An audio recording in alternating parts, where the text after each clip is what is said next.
That's better. So it turns out reports of the Lions' demise have been greatly exaggerated as the Detroit Lions in their home opener destroyed the Chicago Bears 52-21. Yep, that'll do. In Ben Johnson's return to Detroit, I think we will be able to pretty confidently say that will be the most humiliating loss of his head coaching career, because it certainly doesn't get much worse than that if you're a Bears fan. And as a Lions fan, oh man, that was exactly what we needed. All the talk all offseason about how Ben Johnson leaving was going to ruin the Lions, Frank Ragnow leaving was going to ruin the Lions, how the Lions were cooked, they're past their window, everything's ruined.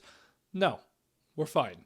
Now, granted, those narratives were reinforced pretty strongly last week against the Packers in that disaster of a game, but now this is kind of the bounce back. This is exactly what Lions fans needed. Not only did the Lions put up 52 points, which is exactly what offensive coordinator Johnny Morton needed, exactly what the fans needed to prove that, hey, we don't need Ben Johnson. The defense looked much better. They gave up 21 points, which is fine, but they forced 2 turnovers and 2 fourth down stops at key situations, and that was fantastic. They started to get pressure. Aiden Hutchinson got his first sack back. Everything that happened on Sunday was just everything Lions fans needed. And that started literally from the opening kickoff, where the Bears send the kick right to the edge of the sideline, and Jacob Sailors, the return man, steps out of bounds when he fields it, so the Lions start at the 40. Big play to Amon-Ra St. Brown, couple nice runs to Jahmyr Gibbs. Off you go, Lions are up 7-0 just like that. On the Bears' first drive, there was actually a little bit of fear for me because I was kind of worried about Ben Johnson being able to craft a good game plan against the Lions here. DeAndre Swift was having a little more success than I was comfortable with. Caleb was hitting some throws, and wouldn't you know it, Rome Odunze on another coverage bust, missed assignment, miscommunication, whatever, gets wide open, and Odunze ties the game at 7. That's not as fun. Then after the teams trade a few punts, the Lions get the ball back on offense. Amon-Ra St. Brown again gets a big 30-plus yard gain to get the Lions into Chicago territory, and David Montgomery gets into the end zone against his old team. Isn't that just lovely? I will say Amon-Ra, we'll talk about his performance later, but he was so close to dragging Tyreek Stevenson basically from the 11-yard line all the way to the end zone. He got tackled at the half-yard line. Montgomery punches it in. We're feeling great at this point. 14-7, what could go wrong? And then the Bears are starting to work the ball back into Lions territory. DeAndre Swift is just doing way too well for my liking. And then like a heat-seeking missile, Brian Branch just comes charging right through the entire offensive line, hit sticks DeAndre Swift, and it's a fumble. The Lions recover. So naturally, the Lions went 3-out, and that wasn't as fun. So the Bears get back on offense. They get down to a 3rd-and-1 situation. Caleb Williams sneaks it. Stuffed. Oh, okay. Defensive line. Nice little stop. Going to force a 4th down. The Bears are going to go for it. Caleb Williams sneaks it again, and stuffed again. Stuffed like a turkey on Thanksgiving Day. Caleb Williams is unable to pick up the 1st down. The Lions get the ball in prime territory once again. So naturally, the Lions went 3-out again, and Jake Bates missed a 55-yard field goal. Cool. So now the Bears come back up on offense, and Aiden Hutchinson nearly gets his first sack of the season, forces Caleb to run and throw it deep downfield, and it's picked. Kirby Joseph gets his first interception of the season. Bit of an arm punt kind of there. I don't know. Caleb saw a man downfield and just chucked it deep. I'm not going to complain about the fact that the ball just went to a wide open Kirby Joseph instead, and the Lions get the ball back. So after back-to-back turnovers and the Lions not doing anything with it on offense, it turns out that we just needed to back the Lions offense up more so that they would feel more motivated to do stuff. And just a methodical drive led by David Montgomery, led by Jahmyr Gibbs. Khalif Raymond had a nice catch. The Lions just methodically moving the ball downfield, and Brock Wright gets the touchdown. And I swear, man, once a year, 2-3 times a year actually, Brock Wright just leaks out into the flat and nobody covers him, and it's beautiful. So 21-7, the Bears get the ball back. Little bit of time to go before halftime, and they drive all the way down the field, and Rome Odunze again just killing the Lions in the first half, picks up his 2nd touchdown of the day just inside of the 2-minute warning. And now I'm thinking, let's get the ball back on offense. The Lions have 2 timeouts at this point, and can we just get 3 points? Can we get a field goal, make it a 2-possession lead going into halftime, and I'll be happy? So the Lions work their way into field goal range. They're kind of taking their time, not necessarily the most sense of urgency. But then, with about 20 seconds to go, Jared Goff takes a shot downfield to Isaac TeSlaa, and oh my lord, Isaac TeSlaa, who apparently does not know that you're allowed to use two hands to catch the football, another one-hand snag, except he's in bounds. The clock is ticking. The Lions got to go, and all of a sudden, they're out of time. They ran out of time. The Lions, it was a great catch by TeSlaa, but they ran out of time and they get nothing out of this. Oh no. But then, as the Bears are running off the field, Dan Campbell's talking to the ref, and suddenly 6 seconds appear on the clock. 6 seconds. How on earth did that happen? Well, it turns out that the official that was down where TeSlaa made the catch marked the play as out of bounds and the clock should stop. But obviously the clock did not stop. So the Lions are jogging back to the huddle, not necessarily sprinting, because they think the clock has stopped and this isn't a big deal. And then suddenly there's no time left. So the officials confer and they admit the official made a mistake. So the way that it's ruled is the play is stopped at 16 seconds, which is when the official said that the play is dead, it's out of bounds. And then there's a 10-second runoff because the play was actually in bounds. So now the Lions have the ball with 6 seconds left from the 4-yard line and a chance to take a 2-touchdown lead. And they do. Amon-Ra St. Brown on the little comeback route gets in the end zone, touchdown Lions, and they take a 2-touchdown lead into the locker rooms. Now, I have to sympathize with Bears fans for a minute because, oh my lord, I would be pissed if that happened to the Lions, because it's not even like, obviously, if you want to say refs versus Bears, you're kind of justified in this case. It's not even the fact that the refs are like going out of their way to help the Lions. The refs just suck.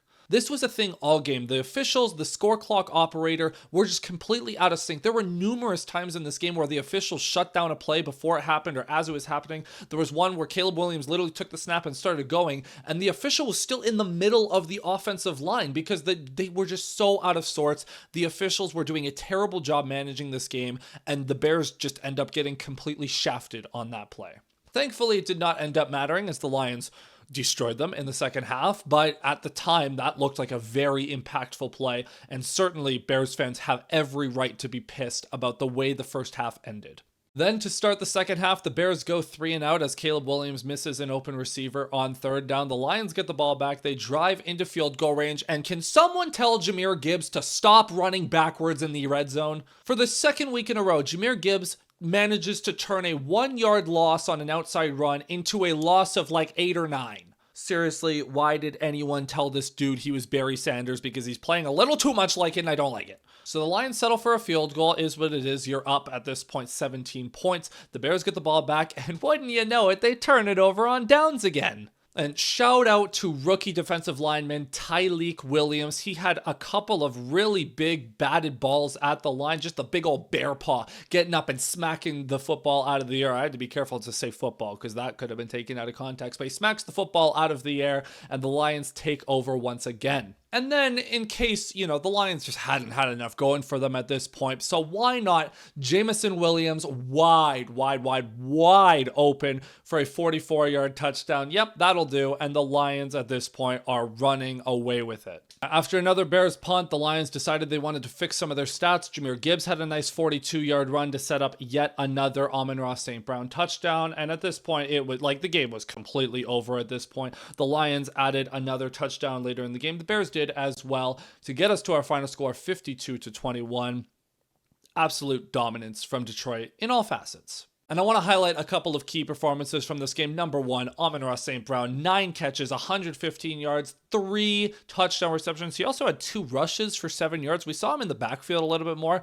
There was one play the Lions ran. It was a 3rd and 4, I believe, where David Montgomery lined up as a wide receiver and Amon-Ra was the running back and Amon-Ra got the carry. That's the sort of creativity that people were saying was missing from John Morton's offense a week ago and that it looked a little too simplistic. Well, there's some creativity for you. But Amon-Ra, as he's known to do just all day, super steady, super consistent. Anytime you need him, he's there. First downs, touchdowns, didn't matter. He was the guy. He was just absolutely unbelievable. Now, granted, 100 of those yards came in the first half, but that's when they needed him to step up. In the second half, everyone was going. In the first half, it was a little bit slower. The Lions kind of were missing a lot of opportunities. They honestly could have scored like 65 in this game if they were hitting on some of these concepts in the first half, but I digress because you get to 52, it's kind of hard to complain. Speaking of which, Jared Goff ties a career high with 5 touchdown passes in this game. He was 23 of 28 for 334 and 5, a passer rating of 156. Just absolutely automatic with the football. There was a couple of misses in the first half. There was the one on the comeback route to Jameson Williams where Williams was open by like 10 yards and Goff just underthrew him. And there was another weird deep shot to Williams in the first half that was not open in the slightest and Goff overthrew him. But aside from that, Goff was very locked in this game. He was dealing the ball well. He was honestly had all day to throw. Shout out to the offensive line as well. So much time for Goff to throw, and Goff was just wheeling and dealing. Now, I gave Jahmyr Gibbs some flack for the negative 10-yard rush he had in the red zone, but he did manage to salvage his day with a couple of big runs to get his average up to 7.8 a carry. He had 12 for 94 on the ground. Now, 70-something of those yards came on 2 rushes, but he ended up having a very nice day. David Montgomery, 11 for 57 and a touchdown as well. He was super solid, super just lower the shoulder, so many extra yards that he got. Super good through contact is what I was trying to say there. Jameson Williams, 2 for 108. He also, the one play that he had that wasn't a touchdown, he gets the ball on a crosser. The ball was behind him because Goff was getting hit as he threw, but Jamo's just weaving through traffic, almost went all the way. It was such an unbelievable play. Jameson Williams, when he's in space, is absolutely electric. The Lions offense, pretty much in all facets, was unbelievable. And Isaac Tesla, I do just have to shout out. I know I talked about it briefly earlier, but oh my lord, this dude only knows how to make spectacular catches. Colton Pouncey of The Athletic put this question out on Twitter.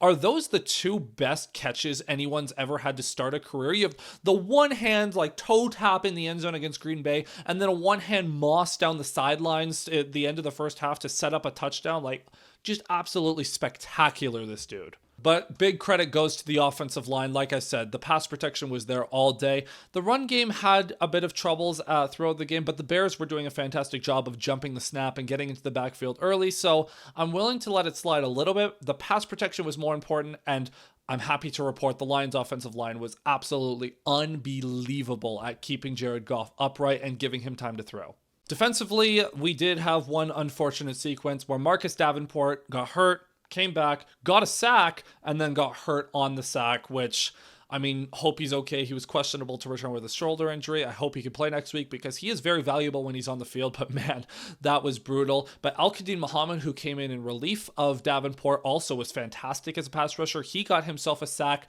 almost could have been a sack and a half because he kind of they was also helping Hutchinson bring Caleb down, but Aiden Hutchinson gets a sack, his first of the year. The crowd was loving it. He was just doing his thing, giving like, thank you everyone. It was awesome. Brian Branch was also spectacular. He had the forced fumble. He had a sack in this game. I will say I'm very annoyed because Branch picked up a roughing the passer call that robbed Terrion Arnold of his first career interception, where Branch is on a blitz running downhill. He tries to jump up to bat the pass down, and on the way down, he catches Williams in the chin, and they call it roughing the passer.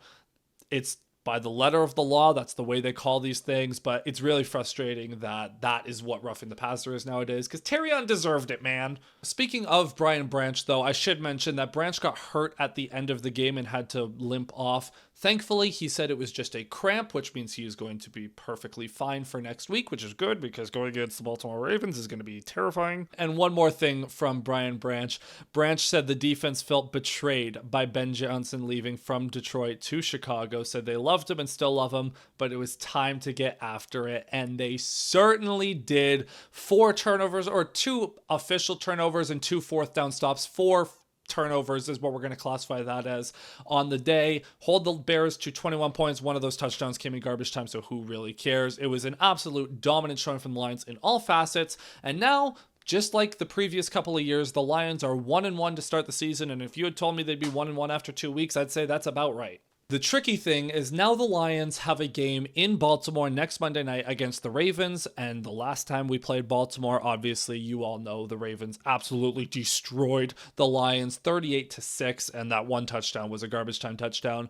So need some revenge, need a much better effort. That's going to be a fantastic game. Hopefully the Lions bring their A game, because I would hate, like, the Ravens are so good that if you don't bring your A game, you're going to get run out of the building pretty quickly. So there's a decent chance the Lions are going to start this season 1-2, and people are going to overreact to that. But at the end of the day, the Lions got to win here, and that was the most important thing, because you could not go 0-2 and then have to go into Baltimore. You're 1-1. If you lose to the Ravens, you got the Browns and Bengals in the few weeks after that, so you'll be fine. I do just want to flag, though, that I am terrified of that Ravens game. So thank God we won today, because we needed it. And that's going to be it for this video. Thank you so much for watching. If you enjoyed it, click like. If you loved it, click subscribe. Ring that notification bell so you don't miss any future content. Thank you to everyone who tuned in for the stream today. Thank you for everyone for the support over the last little bit. I know the Lions week 1 game did not go well, but that video went really well for me, even though it was a bunch of Packers fans flooding my comments. But I still love you guys regardless. Thank you so much for the support over the last little bit. It's a very small channel, so seeing all the support really does just warm my heart a little bit, because it gives me a little bit of hope for the future. So yeah, thank you so much for watching. I'll see you guys next time. Cheers.